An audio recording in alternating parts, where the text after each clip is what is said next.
Welcome to The Sky's the Limit with host Dee Brown, the president and CEO of the P3 Group, the nation's largest minority public private partnership real estate developer. Here's Dee.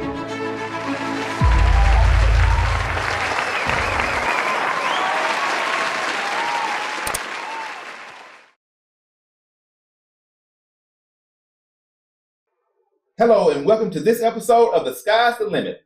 Joining me today is Erik Stevenson, my Chief Data and Compliance Officer, and Grandon, my Chief Operating Officer for the P3 Group. Today we're going to talk about the importance for people in business to have discipline. And we talk about this on the heels of the Oscars and everything that went down with Will Smith and Chris Rock, and how Will allowed the moment to control how he responded.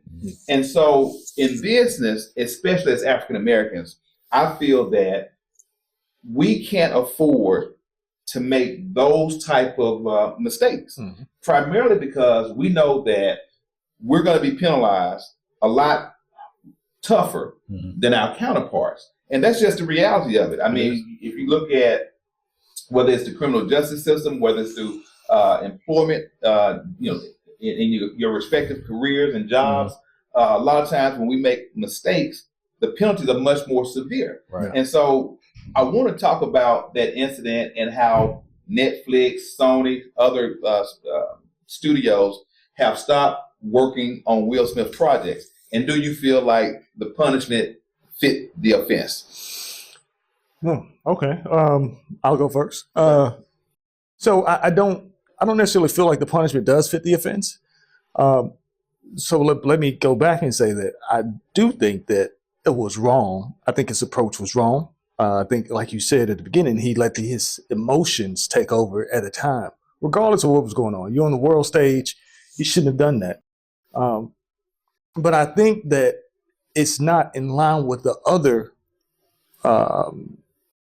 penalties that have been aligned with any other people who may have done things outside of their character. You've got other actors and directors that happen to not be black or that are not black that were not ostracized by the Oscars for a 10-year period like Will was. So I don't think that I think they're making an example when there was other examples before him that could have been made. So that's just my opinion on that matter. Yeah. What do you think, Grandon? I mean, I agree with what Erik said, but I think the only difference in Will Smith's moment versus maybe some of his other counterparts, I think some of those other incidents, especially with some of those actors and actresses in Hollywood, some of those acts were not on tape and they weren't live. So just as a natural reaction, it's like if you actually see it and you react, your first thing is, hey, we have to do something. Right. Now, if you bring something into the court of law and it's been, you have lawyers on both sides and you're looking for the evidence and all of that, whether you see the evidence is physical or whatever the case may be. I mean, this happened on live TV. So I think to a certain degree, I think that the fact that it was in the moment and everyone across the globe was able to actually see it and there was no question as to what happened. I think that has something to do in terms of the harshness of the actual. So it's fair. Yeah, but so I think that what he did was totally wrong. Now I know that there are people that tried to justify it by saying he was protecting his woman. No, protecting your woman is when somebody's trying to rob you, or someone break into your home, or someone's trying to physically attack her. That's when you're really protecting your woman. Or maybe if Chris had said something really, really vulgar, and disrespectful to her. And so while I do understand that she has a condition, the condition is not a life-threatening condition, and you're in the public eye. And, we're in the public eye. So it's like, because we do work for government agencies, when we go to city council meetings, when we're operating in communities or school board meetings, there is a possibility that someone may say something about us that we don't like. Right. Absolutely. It happens all the time. So I think that regardless of what people say, and people can be divided on this issue, I don't see anything right about someone making a joke that you could say was in poor taste or wasn't extremely funny. I mean, it was probably one of his least funny jokes that I've heard. But to say that it rises to the level of you walking up and slapping someone, I don't see that. Now, but when I get to the scenario of does the punishment fit the offense, I'm more so not focused on the 10-year ban from the Oscars. I mean, most of us were banned from the Oscars already. So that was funny. That was the debate before the actual Oscars were aired. So I don't know about how severe that is, but my thing is that when you have Netflix, Sony, or any of these other studios that say, you know what, we're not going to work with you anymore. So we're going to take your livelihood because of this mistake. And I'm saying that the mistake, while it was severe, do you take a person's livelihood? No. Because they made a mistake? Because here's the reality of it. If you shoot the movie, the consumer is going to determine if they want to penalize them by not watching it and not generating revenue surrounding the show, right? But why is it that when African Americans make mistakes, we feel that they should not have a livelihood any longer? Well, I think it's funny you said livelihood, and initially what popped in my head is oftentimes removing a man's livelihood is only second to death, right? A man or woman, you're removing their livelihood, you're removing their ability to navigate throughout society, you're removing their ability to provide. Again, we're talking about millions and millions of dollars, yada yada. And Will Smith is, from what I know, outside looking in, he'll be fine, regardless. But you still are. But that's his pockets are not mine to count. You're removing his ability to continue his life as he's projected it out. And I think that quite often Black people are typically used as the example. And it goes back to, and it's really systemic. Where it always happens. There's always this chilling effect to show that, hey, if you get out of line, this is what's going to happen to you. These are repercussions, to kind of dangle that level of control over your head. And it's something that I hadn't seen done to really. I can't speak for other sectors, but I know how harshly it's been done within the sector, which being the Black community. It's always the way to put us in line, put them in check, and I think that's a lot of what this is. And I think it's normal. I think it's been normalized in American culture to do just that, put them back in his place. Yeah. I mean, Eric, I couldn't have said it any better. I mean, if you think about, Will Smith was one of those actors, I would say post Denzel in the climax of his career. Poster child within the community. You think about, just the whole Fresh Prince of Bel-Air, that whole thing. I mean, the studios that he was affiliated with, NBC. I mean, this is ingrained into the fabric of America. I mean, it was all, it was an American story, and it's like now it's turned into an American nightmare. So I guess with that, you see the hypocrisy, but just the level of commerce that Will Smith, not only brought to him and his family, but, other people, that's what I'm thinking about, the other people that are associated with him that will also suffer. And also, just thinking about the generations of young people that maybe want to get into that line of work and show business, and especially now that, you have all these different avenues to make money with streaming platforms and, things of that nature. I mean, it's like that opportunity is gone. I mean, if you even think about how Will Smith, his, rebranding of the Fresh Prince of Bel-Air, and how it's on the Peacock network and it's on the streaming platform, so it's like, so it was almost like Will was going into a whole nother direction, not only in terms of his career, but like that second act of being able to produce commerce, produce content.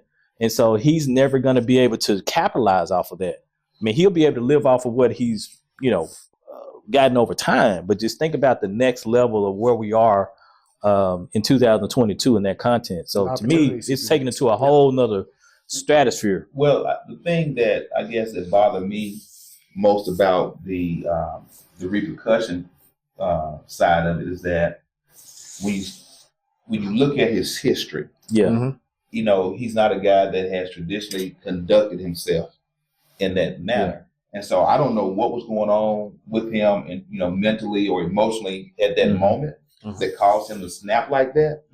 But I just felt like for someone who's been in the public eye for decades, right, you're used to people saying all types of things about you. So I don't see how that joke cut him so deep.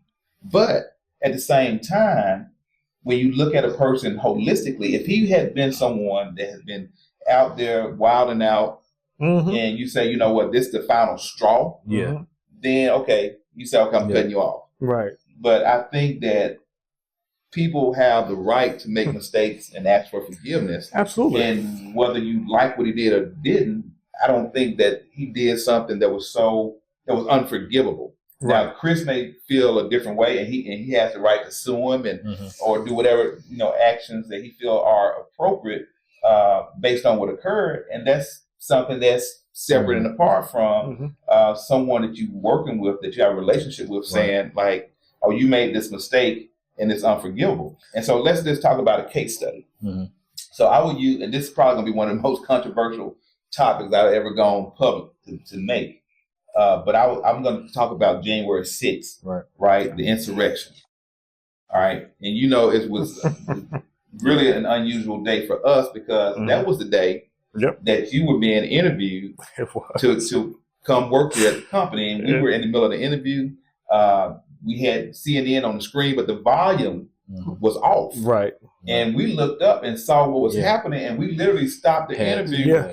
Turned the volume up and tried to figure out what was going on. What was going on? Is this real? Like, is this really happening? And that was the initial thought. Really happening? I remember us looking across from each other and thinking, "Is this a parody? Is this farce?" Right. Are we watching Saturday Night Live? Right. It's like a But here's the irony of it. There are people who watched that go down, who know what happened on January 6th, that are perfectly okay with what they saw. And some of those same people feel like Will Smith shouldn't be able to make another movie. Some of those same people feel like Will Smith should not be able to come to the Oscars for 10 years. Some of those same people feel that Colin Kaepernick should not play in the NFL because he's unpatriotic, because he took a knee. Some of these same people, I watch them. I mean, because I'm very observant. I watch them. I've been to games, football games, where they're playing the national anthem. And if you're inside of the clubs, the various clubs inside the stadiums, if you're in those clubs or you're in those suites, and the national anthem is playing, they're drinking beer, talking, yelling, laughing. If they're at Buffalo Wild Wings watching the games, and in the national anthem play, they keep eating the wings, keep drinking the beer. They don't stop and stand up and salute, put a hand over the heart. They don't do anything. And so it's the optics. So the hypocrisy is what kills me. Is that I know when I watch certain things unfold, and I know that if the shoe was on the other foot, if it was someone that wasn't of color, you would not feel so offended. That's because you have the ability to see the through line. And what you describe in all those scenarios, the Will Smith to the insurrection to even to Colin Kaepernick, you see the through line. And it's not simply, there happen to be incidents. Well, two happen to be incidents with African American or black men, and the other mainly with white Americans. But you see the disparity of views. But the through line is when African Americans act out, when people of African descent act out, they must be put in check, right? In check. When other Americans act out, when white Americans act out, it seems that they just had a bad day. Which is essentially they just had a bad day. So, so let's look at it from this perspective, Grandon. Had Black Lives Matter on January 6th did the same things to and the role was reversed. Trump had won. He was getting ready to get confirmed as the president again. And if Black Lives Matter had to carry out the same activities that day. It'd been a bloodbath. It would have been a bloodbath. And if somebody says that it wouldn't have, I mean, I'm sorry. Like, we'll debate that till the cows come home. I point you to data to suggest that otherwise. George Floyd. Yeah, I just point you to it's a fact. Yeah. There would have been bodies, more blood in the street. Blood in the street caused by people protecting the Capitol and or National Guard or whoever being leveraged to protect the Capitol, opposed to on the January 6th. Now, you said insurrection at the beginning. That was a deadly insurrection. People died. Right. And it's a direct cause to the actions of people on those streets. So okay. So there's a story in the news right now, and I'm sorry I can't think of the guy's name, but traffic stop because of the tag didn't match the vehicle. They get into a tussle with the police. Police pull a gun and shoot him in the back of the head. Okay, there were people that attacked Capitol police officers on January 6th that were not people of color. They broke through barricades. They broke through windows. They fought. They scratched. They jugged. Everything you can think of. Injured officers. Yelled expletives. Racial epithets. And so some of the same people who said that Colin Kaepernick is unpatriotic. Some of the same people that say Colin Kaepernick should not be able to have a job because he decided that he wanted to get on his knee during the national anthem, peaceful protest. Peaceful protest, which is to bring awareness to the injustices that African Americans are experiencing at the hand of people who are sworn to serve and protect us. That he's unworthy. Right. Some of the same people are able to justify the scaling of the walls of the Capitol, the breaking through barricades, the injuring of law enforcement. And these are the people that say they love law enforcement. Yeah. The same people. Yeah. And they are able to say nothing happened. Oh, it was all kinds of conspiracy theories. They can come up with every justification to say why there's nothing wrong with it. Right. And my question is, like, are we living in an alternate universe? No. I just think that, I mean, when we're thinking about this, the other thing that I'm thinking about is the whole critical race theory. Like, that's the other. I was just reading an article yesterday where state of Florida, where because of there was certain books that had arithmetic that I guess the numbers didn't add up, and it had some type of racial overtone or something. I don't get it, but essentially they're going to throw those books out where those books will not be able to be used in the public school districts in Florida. And so when you just sit there and think about critical race theory, like, what does it really mean? It's like, so you telling me things that actually happen, people have lived through, is documented. Now all of a sudden, because, it hurts your feelings, or, I don't like this story being told, it makes me uncomfortable. Now, okay, we're just going to erase that from history. Like, that's another thing that I think that we probably need to start spotlighting. I mean, obviously January 6th happened, and it's been happening, but the fact that now you have some of these same groups of individuals that are trying to literally take away history. I mean, that's it's such a to your point of being in an alternate universe. I grew up reading comic books and stuff, and so there was Bizarro, and everything was upside down for Bizarro. Right. And it's almost like we're living in a Bizarro land where, like you just said, there are things that actually happen, things that are experiences that occurred because it hurts the feelings of a certain sector of society that, now it must be removed. It doesn't need to be removed. The story needs to be told truthfully and emphatically. We also need to understand and call out these things as they happen. I think people are accurate in calling out the hypocrisy of the insurrection. I think if you don't, you're allowing it, you're enabling it to continue to happen.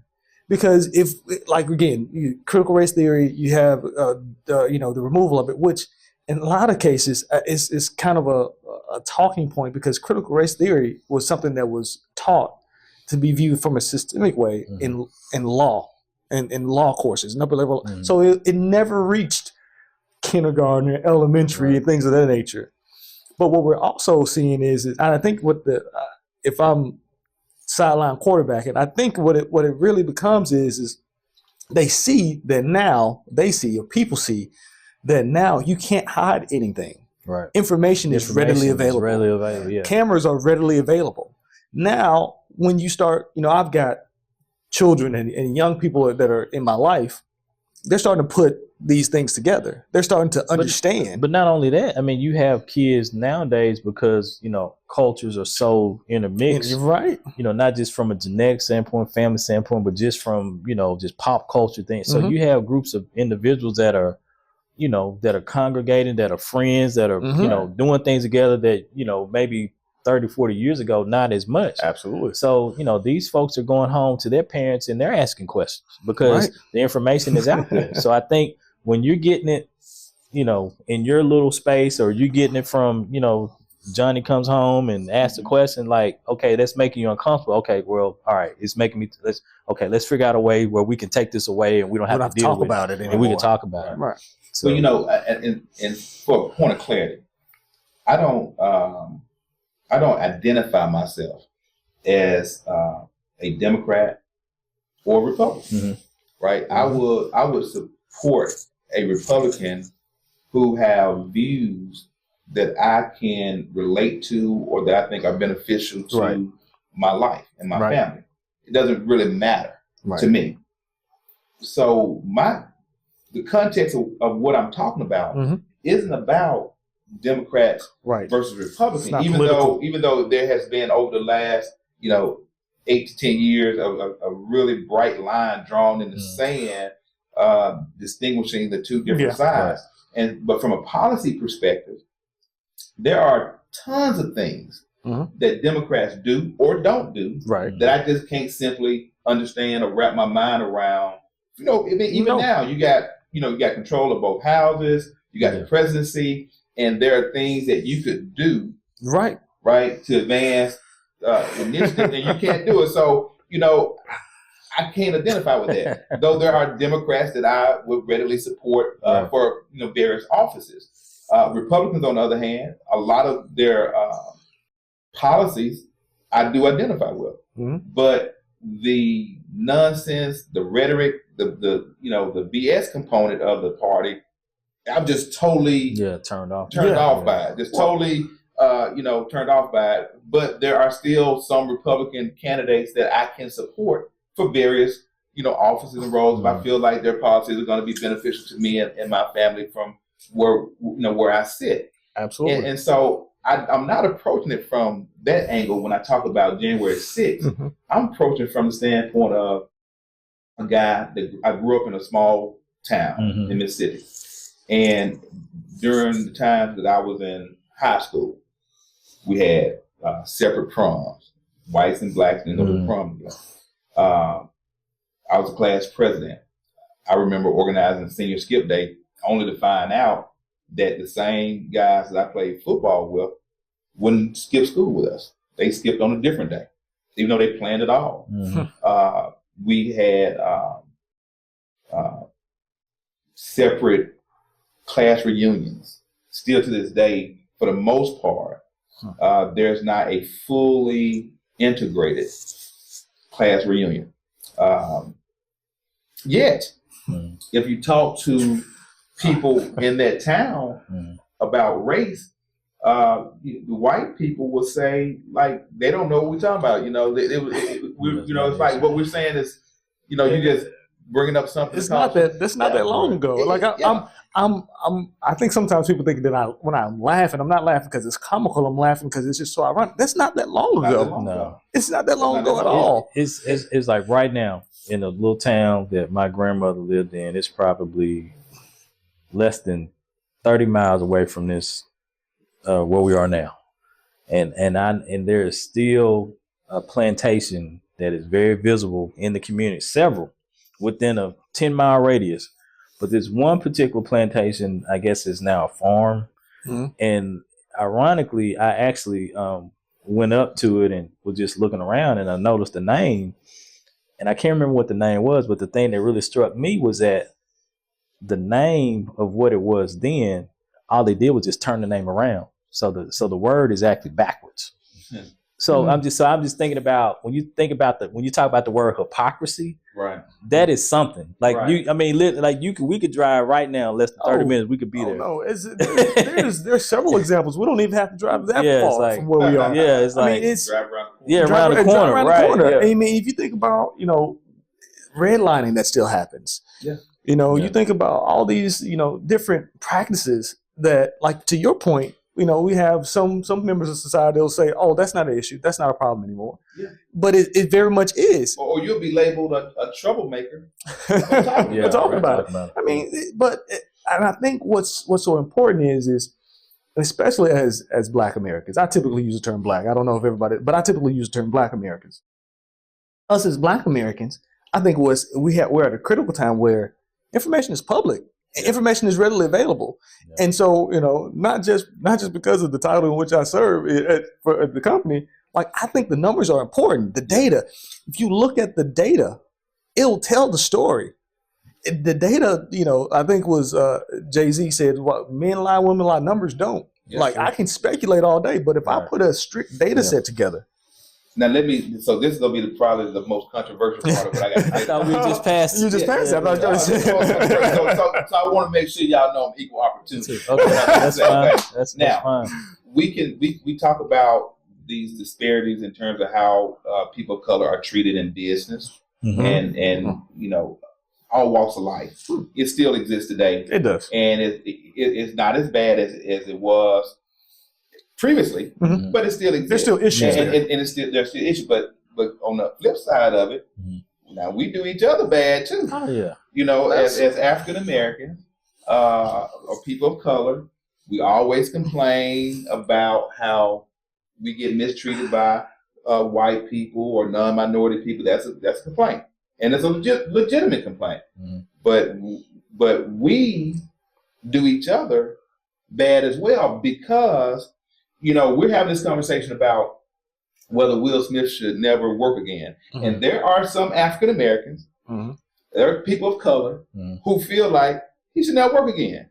And if the shoe was on the other foot and they had gone out and made a mistake and someone was talking about taking their livelihood, they wouldn't be okay with it. Not at all. And so I don't understand the mentality just as a people. Like, why do we not collectively put more energy into trying to build each other up versus taking that energy and trying to figure out how to tear each other down? Well, I'll say, first of all, I appreciate your balance because I didn't know that you were going to take that turn, but I appreciate it. I too try to be as balanced as possible. I think all things need to be balanced. But so the other thing you might not know, I'm a dime store psychologist too, right? Okay. So I'm not actually a psychologist. So anybody who ever sees this thing, I'm not claiming to have a PhD or anything like that. But I do, like you said, I observe people. I watch people. I sit back. I try to do more listening and observing than I do talking. But my theory is, again, my theory is I call it the reflection theory. And it might be some other theory out there that makes sense, but the basis of the crux of how I view it is if I don't see myself as valid, valuable, worthy of grace, worthy of opportunity, worthy of whatever, if I don't see those things in myself, as I go out into the community, and I see other people who look like you, who my reflection comes back to. Like we don't look alike. Right, we kind of look alike because we're bald. But we don't look alike. But I see my reflection in you because of who you are, right? So when you go out into the world and you go into the communities and you see your reflection, and if you don't have a high self-worth and a high self-esteem about yourself, you're automatically going to think that that person that looks like you, that reminds you of your reflection, doesn't deserve it as well. So I think a lot of it is very internal. And I think if you kind of overlay that concept, you start to understand why people do what they do sometimes. Yeah. Just, I mean, we can go all the way back. I mean, even past slavery. I mean, you can go back to, Cain and Abel, and I mean, you can go biblical times, but it's just, preacher son coming out. Trouble is always going to be there on every hand. Unfortunately, why does it have to be at the hand of my brother? Somebody that looks like that part. I still don't get. And it's like when you think about business, I think about certain situations where, what we do, we'll have a certain clientele that may look like us, and we feel like, oh man, we have home field advantage. Right. It's like, man, it's like we go in and it's like the other way around. It's like you working harder. It's like you working harder, or you feel like, man, okay, I got to bring this person in. Maybe they'll kind of react to them a little different. So it's disheartening. It really is. And I'll come full circle from that statement and begin to close the show out by saying this. For me, that was the most disappointing thing about the Will Smith, Chris Rock incident, that you had two popular, highly successful African-American men who have created opportunity out of nowhere. They made something out of themselves, something out of nothing. Yeah. Yep. And you had Will, who was really at the highest moment in his life.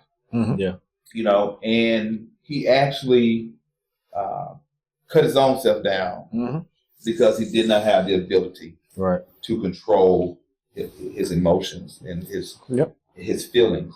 And I think that was the saddest part of watching that. You had one black man who got totally humiliated on national television, and you got another black man who basically did the same thing to himself. And think about this: he was getting an Oscar for portraying a black man, who had raised his daughters to be super successful, and they were there. And so that moment wasn't just taken from Chris, it wasn't just taken from himself, it was taken from the celebration, right? That they were all there to share. And you had other people also who were there to, experience their moment and their success. And that was all taken away. Think about Questlove. Questlove gave a riveting speech. Afterwards. I agree. Yeah, when you think about the ladies that were, they were like the MCs of the evening, like that pairing, the fact that they had their opportunity to really showcase their skill set as female comics. So, it took away from their moment. It detracted from everything. It detracted from everything. I agree.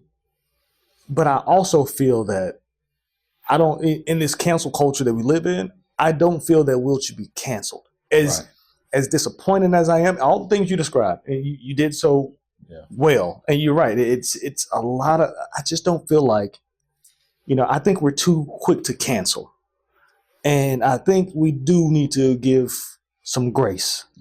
Well, I mean, listen, as Black people, as African Americans, as people of color, we should be the last individuals on earth trying to take every infraction or mistake to ruin a person's life. Absolutely. Because so many of us, our family members, friends, associates, have been victimized by systemic racism.